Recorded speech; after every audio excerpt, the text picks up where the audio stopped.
Olá, pessoal! Bom dia! Bom dia, retornando agora a nossa aula de ensino jurídico, introdução ao ensino de direito.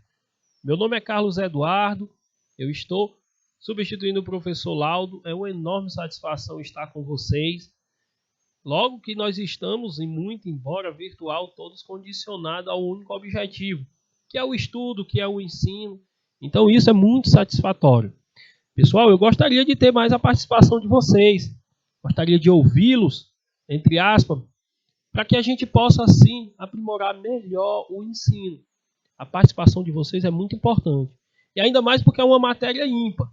É uma matéria muito importante na vida em sociedade.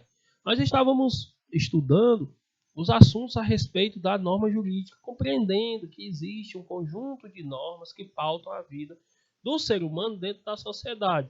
Ser humano que eu sempre trago como indivíduo social, porque nós somos indivíduos sociais, não é isso? Cada um de nós.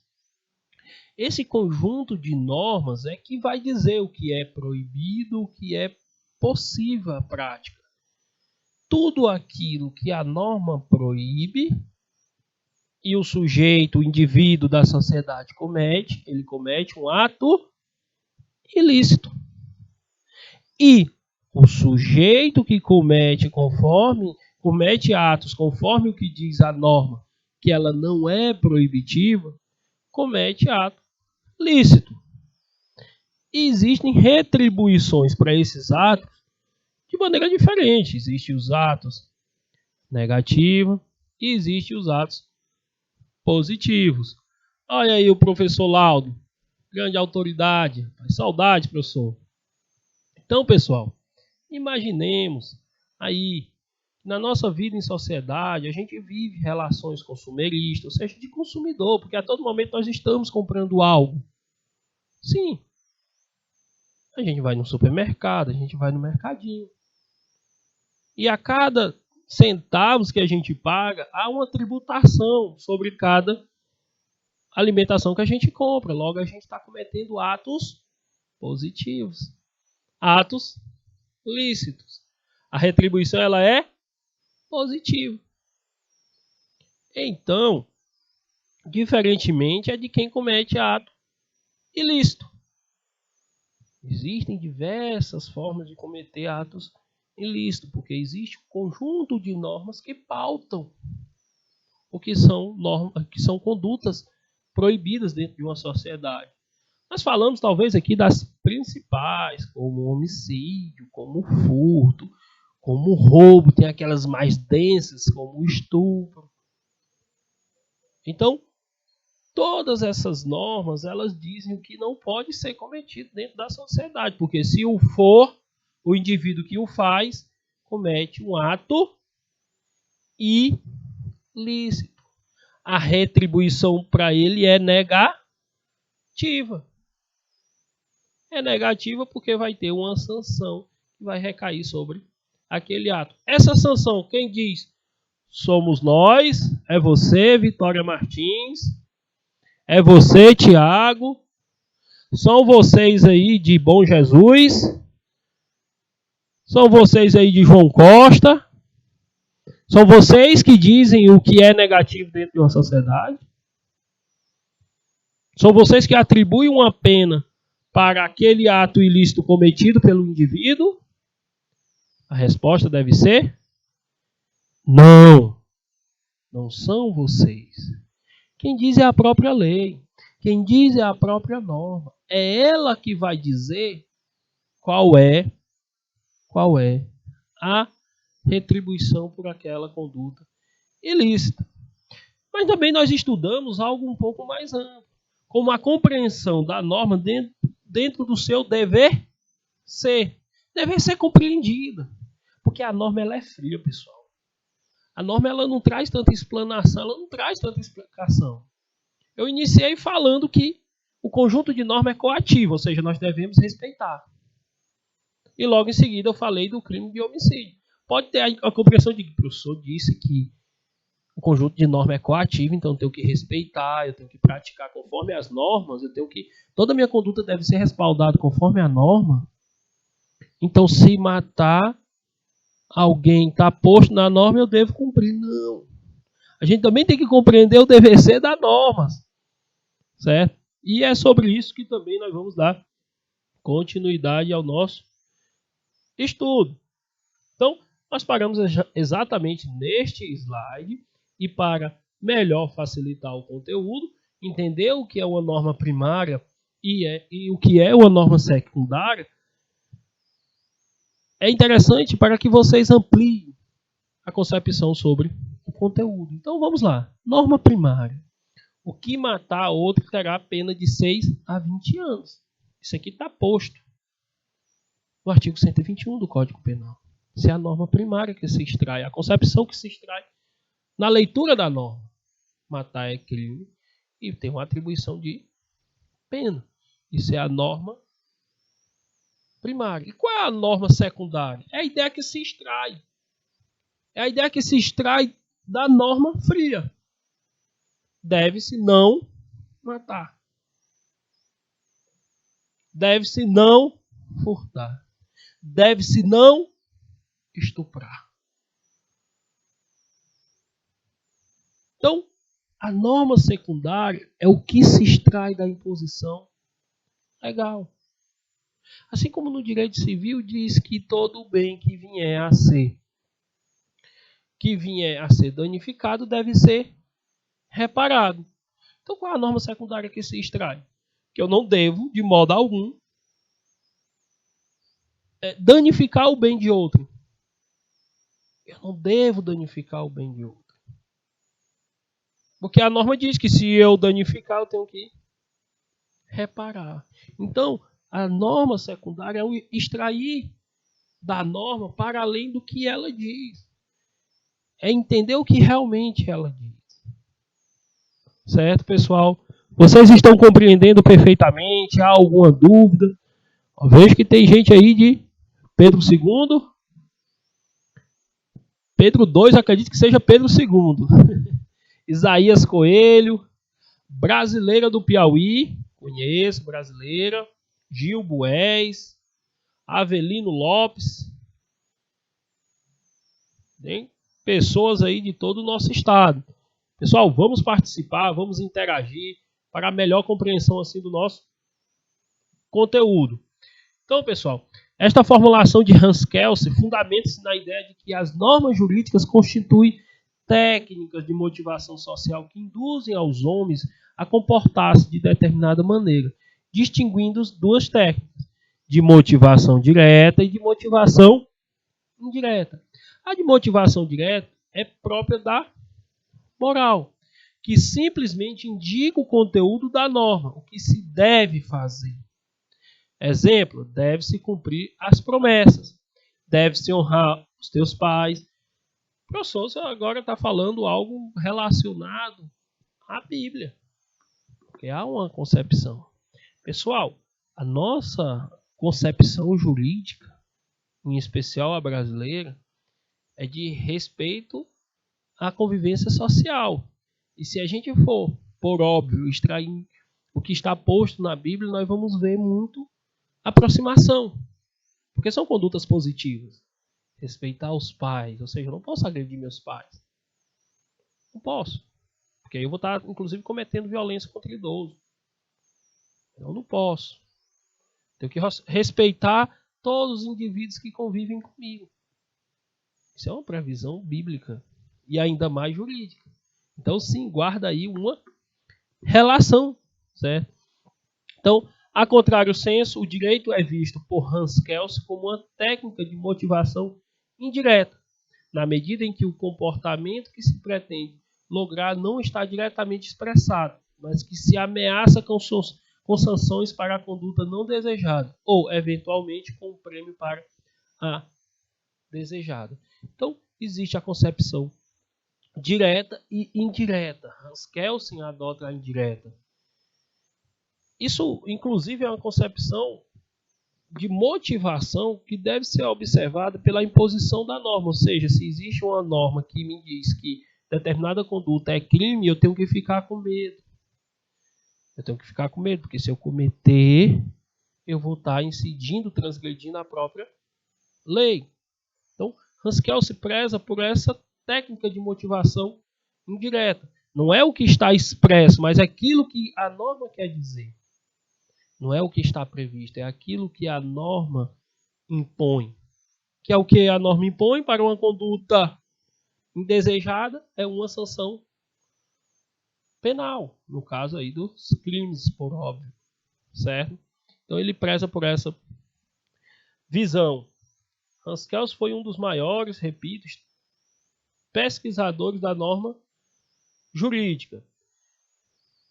Então, está aí que, para o presente autor, a norma jurídica genuína é a que prescreve uma sanção. Ou seja, para ele, a norma válida é aquela que prevê uma sanção. E por meio da motivação indireta, o sujeito não o comete. Mas nem todas as normas prevê aí uma sanção. Nem todas. A realização de um contrato, basta que as partes aí tenham a liberdade de o fazer, né? As partes têm a liberdade de pactuar o que está dentro do contrato. Não existe uma sanção direta. Existe uma sanção pelo descumprimento. Mas isso é após a pactuação do contrato, não é isso? Então, assim, Haskell se estudou muito o direito, mas existem outras concepções atuais da concepção do estudo do direito. Por óbvio, ele foi aí a matriz do estudo da introdução do direito. Pessoal, entenderam basicamente a norma jurídica na concepção de Kelsen? Entenderam que Kelsen ele preza muito pela motivação da norma como imposição de uma sanção? Entenderam, pessoal? Participem aí do nosso chat. Gostaria de saber se vocês entenderam, se há alguma dúvida. Então, pessoal, agora nós vamos entender a norma jurídica a partir de Kant, que também foi outro pensador da ciência jurídica, considerado, sem dúvida, um dos maiores. Kant considera-se a norma jurídica em juízo hipotético. No kantismo, encontramos a origem da distinção do imperativo categórico da hipótese.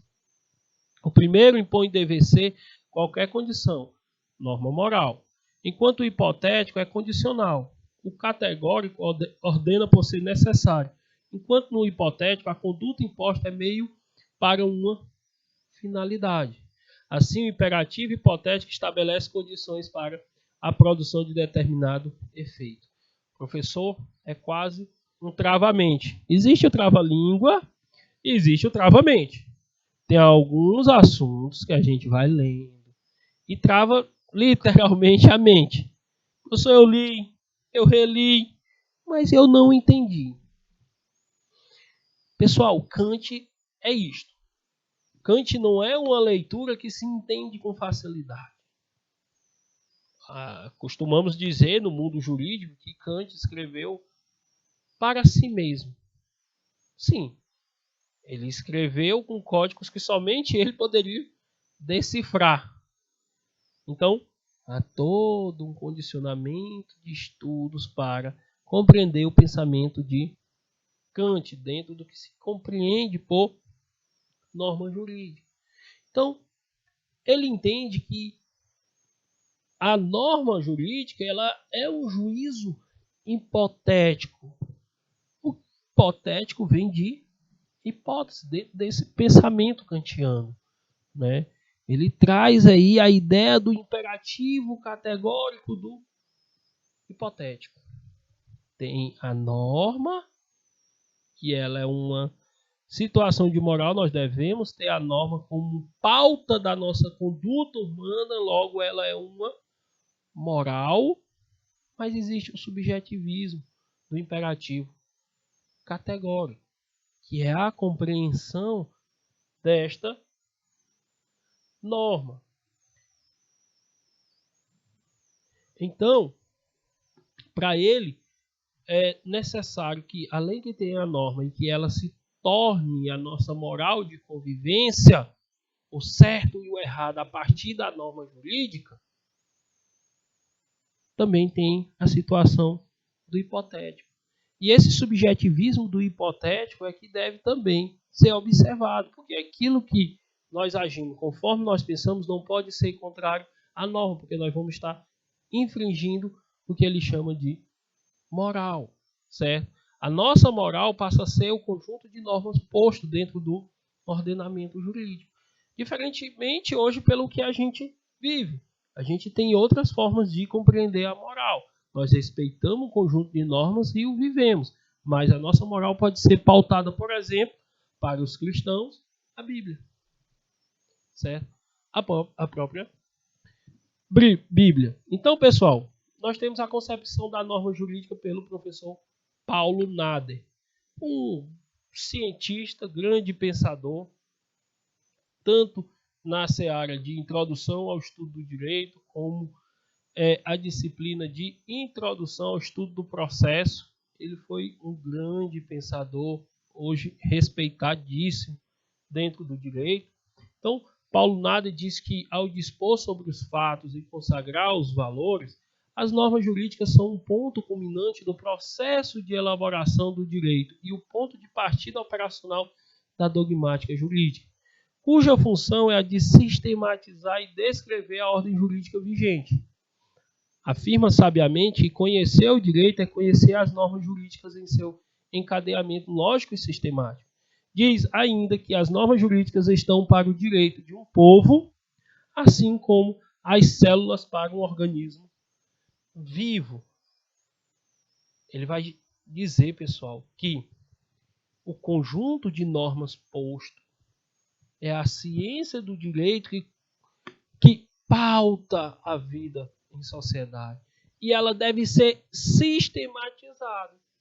Sim, hoje nós já temos um conjunto de normas que abarca qualquer vida em sociedade. Inclusive na sociedade virtual. Professor, sociedade virtual? Que sociedade virtual é esta? Quem tem aí redes sociais? Eu acredito que todos vocês. Nós temos hoje uma lei. Lei Geral de Proteção de Dados. Nós também temos, anterior à LGPD, o Marco Civil da Internet. Ou seja, é um conjunto de normas sistematizadas que pauta a vida na sociedade virtual. Sim, hoje, tudo que nós fazemos dentro da internet é pautado pelo Marco Civil da Internet e pela Lei Geral de Proteção de Dados.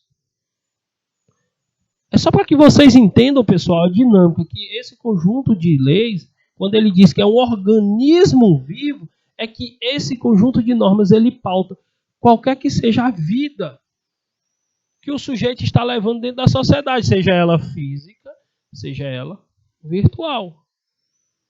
Então nós temos Constituição Federal, nós temos o direito civil, nós temos o extremo direito civil e o direito penal, nós temos entre eles o direito do trabalho, o direito tributário, o direito administrativo. Assim como organismo vivo, nós temos todos os nossos membros e órgãos que compõem o sujeito, o estado de indivíduo que somos. Então, ele pauta, ele traz essa ideia muito mais voltado para a sistematização do direito, o conjunto de normas do direito. Certo, pessoal? Isso é o que diz o professor Paulo Nader. Então, pessoal, até agora vocês conseguiram compreender o conteúdo. Gostaria de ter a participação de vocês. Vejo aí que tem gente de Campinas do Piauí. Domingos Mourão. Olha só, Domingos Mourão. João Costa, Pedro II. Então, gostaria da participação de todos vocês, pessoal. Então, para atingir o conceito de norma jurídica, segundo ensina a professora Maria Helena Diniz, outra grande pensadora. Por que eu estou chamando a atenção? Porque é importante que se diga que estudar o direito é pensar o direito sobre a ótica desses grandes pensadores. Nós já falamos aqui de Hans Kelsen, nós já falamos aqui de Kant, nós já falamos de Paulo Nader.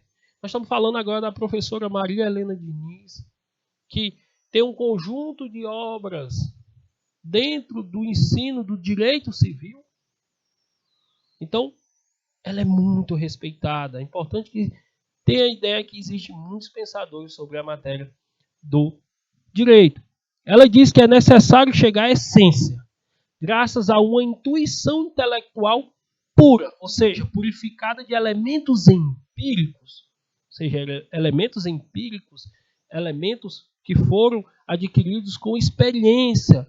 E a história do direito deixa claro que é uma história bastante que foi oriunda de muitas experiências, certo? Se hoje a gente tem a concepção, pessoal, de liberdade dentro de uma sociedade, pode ter certeza que a Revolução Francesa, muitos morreram por essa liberdade, ou seja, houve uma vivência empírica. Se hoje a gente tem a concepção do contrato de trabalho, muitos morreram para a luta de ter esse direito posto no ordenamento jurídico, a realização do contrato de trabalho, visto aí a Revolução Industrial, não é isso? Então houve sim aí elementos empíricos. Então ela afirma que uma vez aprendida a essência da norma jurídica, é possível formular o conceito universal. Continua a professora dizendo que como só a inteligência tem a aptidão de perceber em cada essência as notas concretas de que essa essência se pode compor, emprega-se a intuição racional, que consiste em olhar para uma representação qualquer, prescindindo de suas particularidades de seu caráter. Veja bem, pessoal, chamo aqui a atenção. Uma vez aprendido o que se diz a norma jurídica, a essência da norma jurídica, é possível formular o conceito universal. Nós reclamamos dentro da sociedade, muitas vezes, que nós temos muitas leis. Nós temos leis que resguardam o direito de ir e vir, o direito de pensamento, de livre pensamento, que resguardam o direito da profissão de cada um de nós. Mas por que tem posto todas essas normas? Para a gente entender o motivo, entender a universalidade dessas normas jurídicas, é necessário a gente também compreender os elementos empíricos. É necessário. Porque existe toda uma história por trás da gente. Existe toda uma história por trás das normas que estão postas. Por que hoje existe a LGPD? Basta olhar para trás. Talvez vocês, jovens, não vão lembrar, mas teve uma situação de uma grande atriz chamada Carolina Dickman, que ela teve as suas fotos em 2010, 2011 vazadas. Ela teve um problema no celular, mandou para a assistência técnica, o técnico teve acesso todo ao seu celular, as informações, suas fotos, e divulgou na internet fotos íntimas. Ou seja, houve um fato real, empírico, que fez com que a sociedade passasse a ver e desse a devida importância por meio de um conjunto de normas para resguardar as pessoas que tivessem fotos vazadas na internet. Então, é importante entender por que é necessário a gente ter essas normas. Por que é previsto dentro do nosso ordenamento jurídico a proibição do crime de homicídio? É porque quando não era previsto, era comum o crime. Professor, mas deixou de ser comum? Não, mas tornou comum o processamento. Pessoas passaram a ser sancionadas, passaram a ser apenadas pelo crime de homicídio, coisa que dentro da história, há muito tempo atrás, não era previsto. Então é importante entender toda essa história para compreender o que a professora Maria Helena Diniz chama-se de formular o conceito universal da norma jurídica. Então, dando continuidade, ela entende que é importante ter esse conhecimento característico do psicológico, sociológico, para atingir aquilo que tem de essencial, de geral. Conclui a renomada professora paulista que o conceito de norma jurídica é um objeto ideal que contém notas universais e necessárias, isto é, encontradas forçosamente em qualquer norma do direito. Ou seja, compreender o que está posto, é necessário compreender o que já passou. É compreender a história. Para assim ter um conceito formal do que é norma jurídica. Ou melhor, um conceito universal do que é norma jurídica. Ela vai um pouco para além. Inclusive trazendo aqui aspectos sociológicos para se compreender a norma jurídica. Então, já o professor Paulo Dourado de Guzmão, ele vai dizer que a norma jurídica é a proposição normativa inserida em uma ordem jurídica, garantida pelo poder público ou pelas organizações internacionais. O professor Paulo Guzmão, outro grande pensador, ele é mais objetivo. Por quê? Porque a ordem jurídica, sim, ela é garantida pelo poder público. Como assim, professor? Pelo poder público, sim. Quem que fazem as normas hoje? O Congresso Nacional. As normas de caráter federal. Na Assembleia Legislativa do Estado, quem fazem as normas estaduais são os deputados estaduais. Dentro do critério municipal, quem faz as normas são os vereadores. Olha aí a importância de se entender. Professor, eu defendo isso, eu defendo X, Y, Z, mas não tem norma para isso. Como é que eu faço? Nós vamos passar por uma eleição, um sistema eleitoral. Você procura aqueles candidatos que melhor se aproximam dos seus ideais de crença.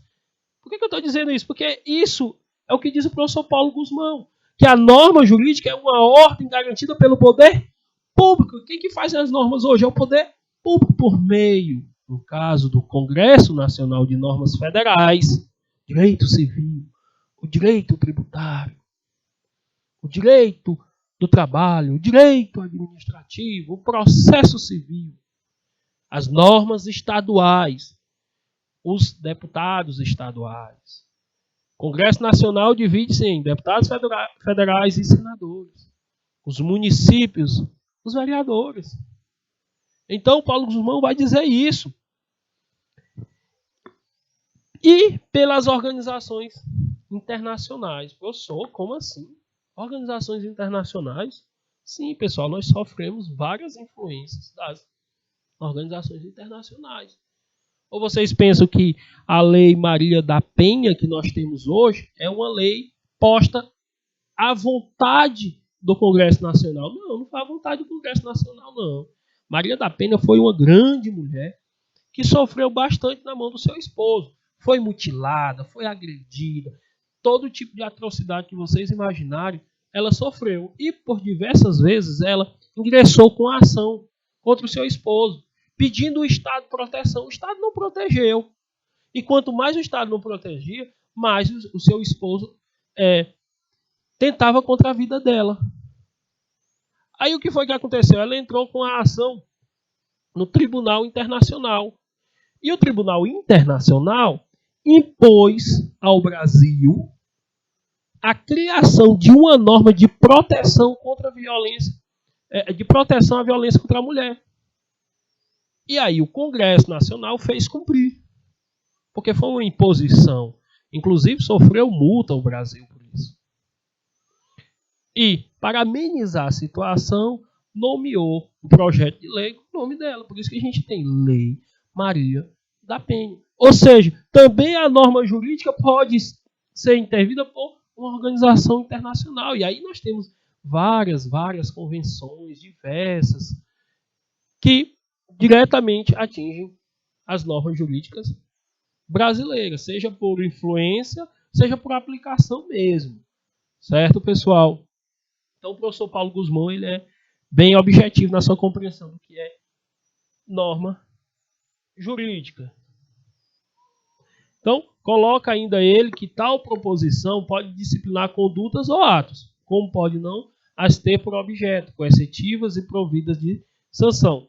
Visam, consoante o autor, a garantir a ordem e a paz social e internacional.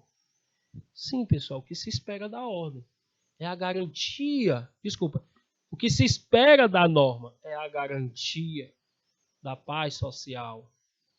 Porque a partir do momento que eu observo como indivíduo da sociedade o rol de crimes, ou mesmo o rol de atos que não podem ser praticados, de condutas que não podem ser praticados, e eu não pratico, eu estou fazendo valer a ordem e a paz dentro da sociedade. Se eu não mato, se eu não roubo, se eu não furto. Não é mesmo? Se eu agir conforme a norma, eu estou trabalhando dentro da garantia da ordem e da paz social. O professor Paulo Guzmão vai dizer isso.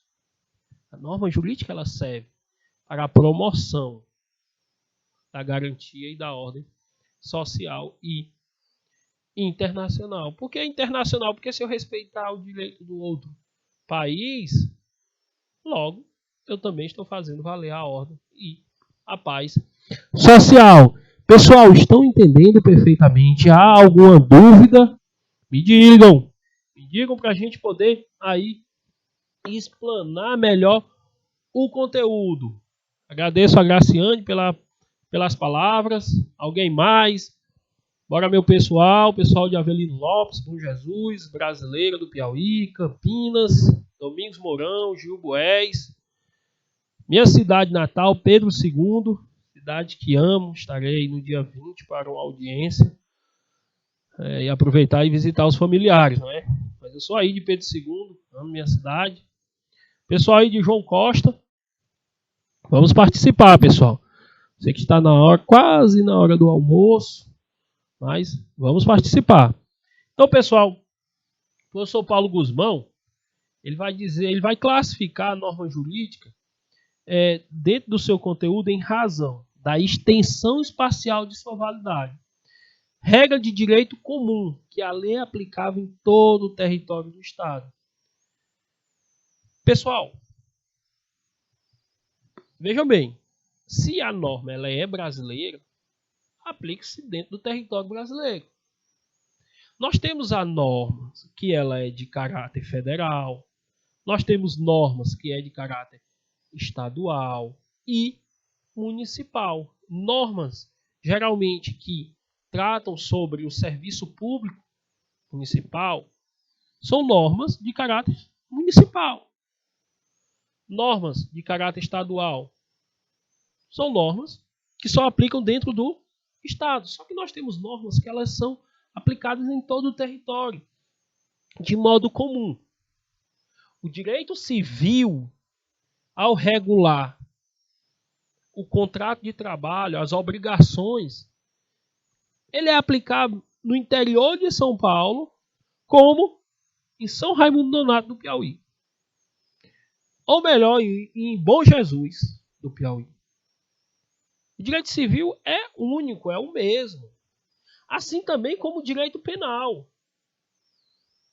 Então, deve-se observar que nós temos aí esse conjunto de normas que ele é aplicado de modo diferente. De maneira federal, estadual e municipal. Então, regra de direito particular é a que tem eficácia somente em parte do território nacional. Por exemplo, nós temos vários tipos de impostos. Nós temos, por exemplo, o imposto estadual, que é o ICMS, que vocês quase não ouviram dizer nos últimos 2 meses, não é? Foi caso de bastante discussão por causa dos combustíveis. Por quê? Porque quem pode normatizar o ICMS, relativizar as suas porcentagens de cobrança, é o Estado. São as assembleias legislativas, são os governadores. São eles que ficam responsáveis por normatizar o ICMS. Pessoal, tudo aquilo que a gente compra, existe uma porcentagem de imposto. Existem os impostos, que eles são federais, que eles são estaduais, que eles são municipais. E o outro valor é o valor do comerciante, do fabricador. Então, tudo isso deve ser levado em consideração. Professor, até um bombonzinho. Sim, até um bombonzinho. Até uma entrada no cinema. Até mesmo um show que se vá tem ali um valor que é resguardado para os impostos. E impostos federais, como o nome já diz, Quem tem autonomia sobre eles? Governo federal. Quem que tem autonomia sobre os impostos estaduais? Respondam aí para mim, que essa tá fácil demais. Bora, meu povo. Quem tem autonomia sobre os impostos estaduais são os governadores. Assim como quem tem autonomia sobre os impostos municipais são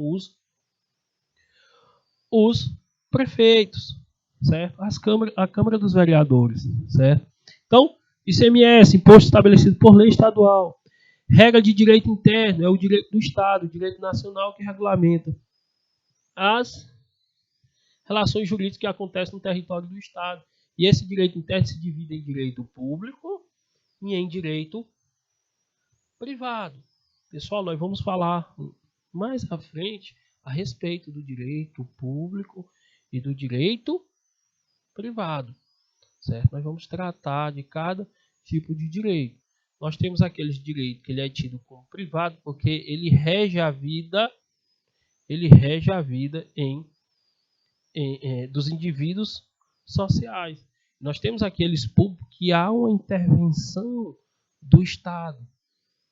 Há o interesse do Estado em regulamentar, como o direito penal, por exemplo. Porque se o direito penal, se o Estado deixasse para os indivíduos da sociedade regulamentar o direito penal, ia ser a ferro e fogo. Aí o Estado diz, não, esse aqui sou eu. Esse aqui sou eu que cuido. O direito civil não. É um contrato de locação entre dois indivíduos da sociedade. Então, eles podem fazer isso. Não precisa o Estado se envolver. É o contrato de compra e venda de um imóvel, de um móvel. Não, deixa eles se resolverem. Se der algum problema, eles me procuram. É basicamente isto. É basicamente isto. Porque também o Estado tem que dar uma liberdade para os indivíduos da sociedade se relacionarem. Direito de vizinhança. Pô, se o som está muito alto, o outro vizinho chega, pede para baixar, e se resolvem assim. Se não conseguir se resolver, aí chama o Estado para resolver. Por meio, por exemplo, da Polícia Militar. E aí a Polícia Militar, que é responsável pela paz social, vai aplicar. Então esses, pessoal, basicamente o direito público e o direito privado. O professor Paulo Nada é o que vai dizer que são as relações jurídicas que regem aí o território nacional, estadual e municipal. E as regras internacionais que nós temos, pessoal, várias regras internacionais que devem ser observadas, é o que a gente chama de direito internacional. Como, por exemplo, o Brasil tem as suas normas internas e dentro da sua norma interna, como o direito constitucional, prevê a soberania do nosso Estado. Ou seja, aquilo que nós fazemos aqui é de interesse nosso. Não pode, de modo algum, outro país, como por exemplo os Estados Unidos ou a China, se envolver nas nossas relações a ponto de querer intervir naquilo que está sendo estrategicamente praticado no Brasil. Deve-se observar isso. Muitas vezes a gente quer dar voz dentro da sociedade para outro país, outro presidente, para se envolver dentro das nossas relações. E isso não pode, porque tem um princípio da soberania. Todos os países são soberanos entre si, não podendo nenhum e nenhum outro se envolver entre suas relações. Porque se envolver, acontece o que está acontecendo entre Rússia e Ucrânia. Guerra. Certo, pessoal? Mas também ele caracteriza a norma jurídica, ele, professor Paulo Guzmão, que eu estou dizendo, da amplitude do seu conteúdo. Em regra geral, que é aquela que se aplica a todas as relações jurídicas, como, por exemplo, o direito civil, certo? O direito civil, todas as relações dos indivíduos dentro de uma sociedade, aplicar-se-á, assim, o direito civil, certo? Em regra de direito especial, sendo esta aplicável somente a determinado e restrito tipo de relações jurídicas. Então, vamos lá. O direito civil aplica-se a todas as relações da sociedade. Se eu contrato uma pessoa para pintar a minha casa, se eu contrato uma pessoa para pintar o meu carro, se eu compro uma propriedade, um imóvel, se eu compro um carro, se eu compro uma moto, isso é o direito civil. Só que tem aqueles direitos que são mais específicos, pessoal. São mais específicos. Nós temos o direito previdenciário, por exemplo, que ele é bastante amplo. Nós temos as garantias de direito previdenciário que se aplicam somente a determinados servidores. Os PMs é uma categoria diferente, aí tem o direito previdenciário que se aplica somente a eles. Tem o Código de Trânsito, que só aplica se há a relação de trânsito. Nós temos também o Código Militar. Aplicar-se a quem? Aos militares. Certo? Então, assim, é a especificidade quando diz respeito ao conteúdo da matéria. Certo? Temos o Código do Ministério Público, que aplica-se a dentro daqueles regimentos, dentro daquela estrutura do Ministério Público. Código de Conduta dos Promotores de Justiça, por exemplo. Aplica-se aos juízes? Não. Ok? É do Ministério Público. Os magistrados são outros tipos de normas. Assim como são também a nós, advogados. Certo? Então, leve em consideração ao conteúdo. Pessoal, estão entendendo perfeitamente? Há alguma dúvida? Me digam, por favor. Vamos lá. Auriane. Pessoal aí de Isaías Coelho. Gostaria de ver a participação de todos vocês. Então, pessoal, e a lei ordinária, que é a lei inovadora, lei primária. Código Civil sobre matéria de direito privado, Código de Processo Civil sobre matéria de direito público. Pessoal, é só imaginar o conteúdo. Cada norma aplica-se-á conforme o seu conteúdo. Se houve uma conduta que ela é criminosa, não é o direito civil que vai aplicar, é o direito penal. Se houve uma relação, aplicação, uma conduta de relação civil, é o direito civil. Se houve uma inobservância no pagamento de um tributo, qual o conteúdo que se aplica? É o conteúdo do direito tributário. Se é uma relação trabalhista, o conteúdo é da matéria de direito do trabalho. Então, leva-se em consideração aí o conteúdo. E quanto também a aplicabilidade de seu conteúdo, do seu conteúdo, temos a lei autoaplicável, que é aquela que não depende de regulamentação por outras normas, são aquelas de imediata aplicação. Pessoal, se eu for pactuar aqui um contrato de compra e venda, o direito civil já se aplica. Eu não preciso ir atrás de outro tipo de regimento. Não, já tem o direito civil. Já se aplica automaticamente. Porque há uma deliberação por parte do direito civil, do Código Civil. Então, se eu quero, Auriane, firmar um contrato de locação com você, o que é contrato de locação? Eu quero alugar a sua casa. Aí a gente vai fazer um contrato, aí eu vou assinar, você vai assinar. Não precisa nem fazer o contrato, basta que a gente pactue formalmente. Ou melhor, informalmente. Sim, eu digo, Garcia, eu vou ficar aqui por 2 meses e vou pagar R$500 por mês. Tem as testemunhas? Pronto. Pactuado. O direito civil já se aplicou automaticamente. Não precisou de mais nada. Isso é o direito civil. O direito civil dá essa liberdade. Assim como eu também posso contratar uma pessoa para pintar a minha casa. Vou contratar uma pessoa para pintar a minha casa. Que ótimo. Eu fazendo isso, o direito civil já se aplica, que é o direito obrigacional. Contrato uma pessoa para levantar uma casa, obrigação de fazer. Eu vou lá e eu pago a pessoa e a pessoa vai lá e o faz. Isso, o direito civil já está aí se aplicando. E a lei regulamentável é aquela que depende da regulamentação do ato legislativo para ser aplicado. Pessoal, a nossa Constituição é a Constituição de 1988, certo? Ela trouxe uma roupagem totalmente diferente de garantias da convivência em sociedade. E nas normas anteriores não havia essas garantias. Então, nós tínhamos uma Constituição que é a lei máxima e tínhamos outros conjuntos de leis que não atendiam à Constituição.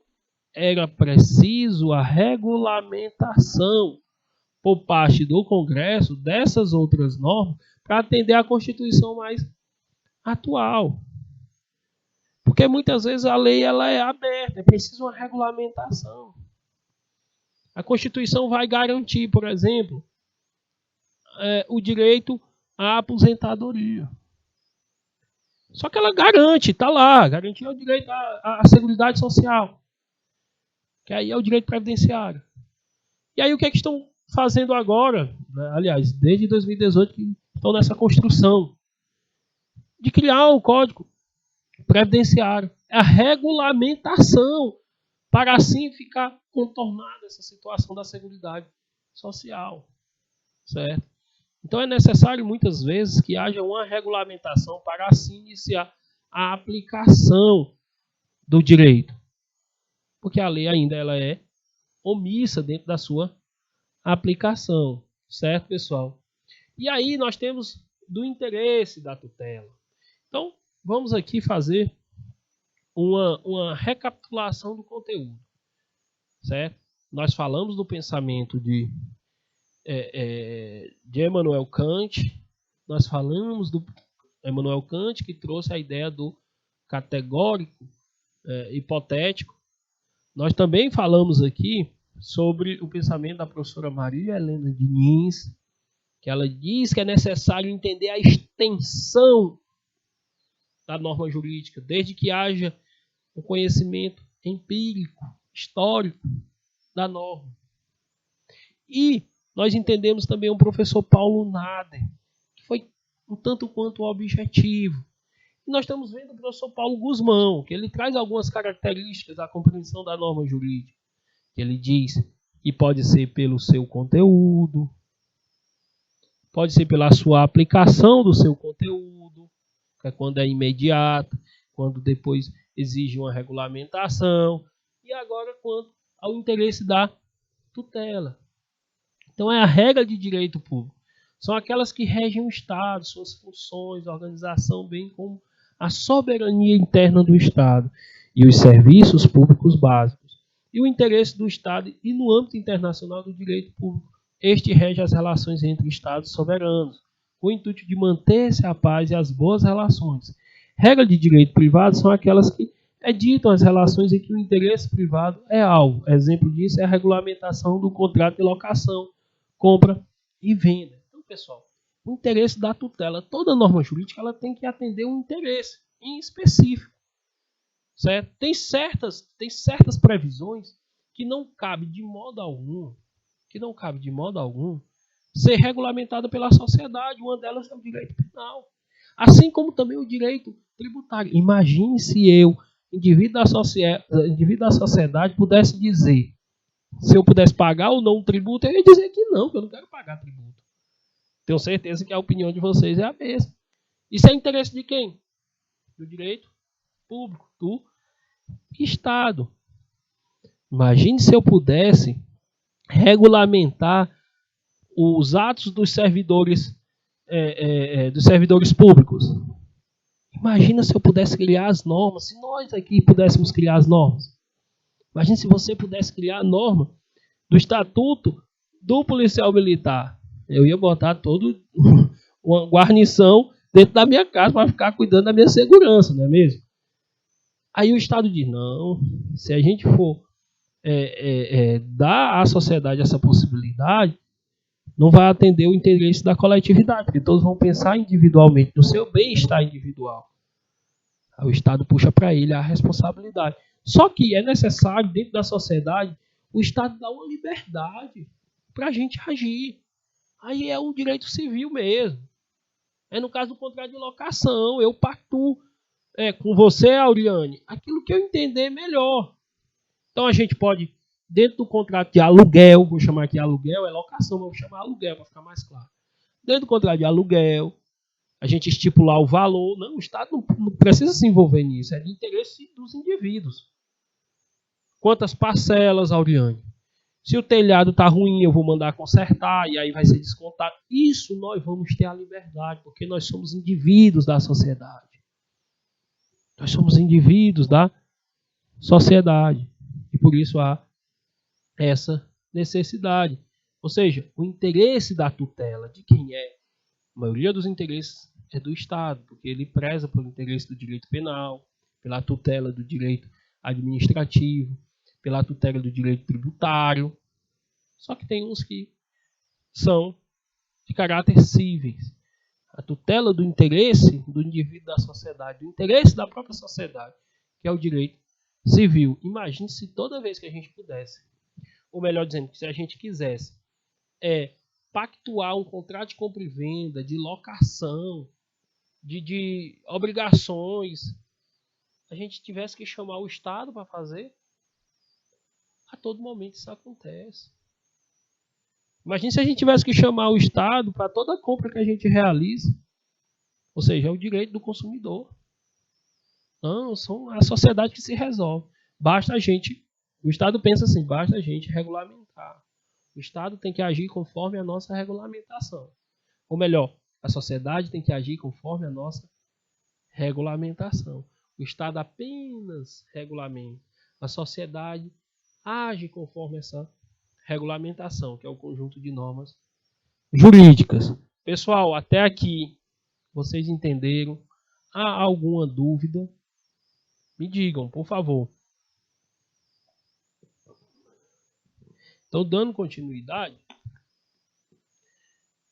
a regra de direito misto são aquelas que contêm princípio de direito público e de direito privado, como é o caso do direito do marítimo, do direito da aeronáutica, do direito falimentar. Ou seja, pessoal, nós temos aí o direito, por exemplo, o direito da aeronáutica, que ele regulamenta tanto a conduta dos indivíduos dentro da aeronáutica, ou seja, dos seus servidores, assim como o interesse do Estado, porque a aeronáutica trabalha em benefício do próprio Estado. Quando há essa característica mista, nós chamamos, por óbvio, de direito misto, porque há uma união, certo? De caráter público e de caráter privado. Ok? Então, quando há esse mix. E aí também nós temos do grau de sua imperatividade. Em relação ao particular, temos a norma taxativa, são aquelas obrigatórias, não modificáveis, inderrogáveis, normas dispositivas, são as normas em que as partes podem alterar, interferir, para completar a norma quando necessário e quando de acordo com seu interesse. Então, pessoal, quando há o interesse entre as partes, há aí essa possibilidade de pactuação. Em relação ao poder público, temos as normas rígidas. São as leis que não admitem modificação por parte do juiz. São leis imutáveis e normas elásticas ou flexíveis. São as normas que admitem o árbitro judicial. A jurisprudência. Pessoal, jurisprudência é um conjunto de normas que são aplicadas. Nós temos aí um conjunto de normas de decisões que são aplicadas a casos concretos. Nós temos as normas, elas são impostas a todos da sociedade. Se por acaso houver o descumprimento e passar a ter aí uma judicialização, que é a judicialização, as pessoas ingressam com a ação. Sim, pessoas ingressam. Eu discordo que estão me cobrando esse tributo. Eu comprei um carro e estão me cobrando duplicamente um tributo. Aí eu vou entrar com a ação e por meio da decisão pode, que é o ato judicial, pode criar aí uma jurisprudência. Pode criar aí uma jurisprudência. Então, o poder público tem são as normas mais rígidas, que só são modificadas por meio de decisões judiciais, que aí são análises de caso concreto. E isso é muito interessante, pessoal. Por quê? Só um exemplo. Nós temos a Constituição de 88. Nós temos um Código Penal de 1940. Nós temos um Direito Civil de 2002. Pessoal, se a gente for levar em consideração a concepção cultural de 1988, no caso da Constituição, houve uma modificação, não houve? Houve. O que a gente pensava em 1988, eu falo a gente como sociedade, por óbvio eu sou de 1997, não é? Porque eu preciso dizer que sou jovem, embora eu tenha esses cabelos brancos. Mas vamos lá. Imagina só a ideia, a concepção da cultura que tínhamos em 1988 não é a mesma de hoje. Mas em 1998, a Constituição prevê o casamento apenas entre homem e mulher. Previsão constitucional, casamento entre homem e mulher. Todavia, passou-se aí mais de 30 anos. A concepção cultural mudou. Nós temos um grupo de pessoas que precisam ser atendidas pela lei. Precisam ser observadas pela lei. A lei não escolhe quem é que vai beneficiar. Ela tem que beneficiar todos. Se é possível casamento entre homem e mulher, também deve ser possível casamento entre pessoas do mesmo gênero. Ou seja, isso é uma concepção cultural. Houve um avanço cultural que precisa ser atendido. Somente que a Constituição só prevê casamento entre homem e mulher. Como fazer? O que fazer nesses casos? Aí, pessoal, é por meio da criação de jurisprudência, de decisões específicas, que passam a conceder às pessoas do mesmo gênero se casarem. Aí, houve no Rio Grande do Sul, concederam um casal, concederam em São Paulo, concederam no Rio de Janeiro, concederam no Piauí, concederam em todos os estados. As justiças estaduais concederam essa possibilidade. E aí vai para o STF uma discussão mais ampla. O STF vai lá e diz: é possível sim. O Estado tem que assistir esse público. Ou seja, a norma está lá ainda prevista. Não houve a modificação, mas houve uma compreensão jurisprudencial sobre aquela temática. Então hoje é possível. Então o que é que eu quero dizer com isso, pessoal? Que é necessário que haja a todo momento uma revisão das normas. Porque a concepção cultural ela muda muito. Ela modifica a todo momento. Por óbvio, a gente também não vai estar a todo momento mudando as nossas normas, porque aí a gente não vai ter uma identidade com elas. Porque hoje a gente age conforme uma norma, amanhã conforme outra. Não. Até porque a mudança demanda tempo. Agora nós estamos discutindo a publicação do projeto de lei do Código de Processo Penal. O Código de Processo Penal ele é de 1941. Ele é de 1941. Hoje a gente está discutindo assim. É muito tempo para mudar algo, um conjunto de normas. Então é necessário que haja uma concepção jurisprudencial para modificar a compreensão jurídica. Então, é isso basicamente que o professor Paulo Guzmão traz aqui no grau de sua imperatividade. E aí nós temos a natureza da sanção. A norma penal composta de preceitos penais. Sim, nós temos a norma penal que diz uma conduta, nós temos aí a previsão de uma pena. Então, norma de direito privado geralmente dotada de sanção patrimonial. Sim, que diz respeito aos patrimônios, contrato de locação de um bem imóvel, de um bem imóvel. Nós temos as leis fiscais que tratam sobre multas, correção monetária e débito fiscal, que isso é o direito tributário. E nós temos a norma disciplinar que fala a respeito do direito administrativo. E, por exemplo, se um servidor público descumprir, cometer um ato indisciplinar, é aplicado o direito administrativo.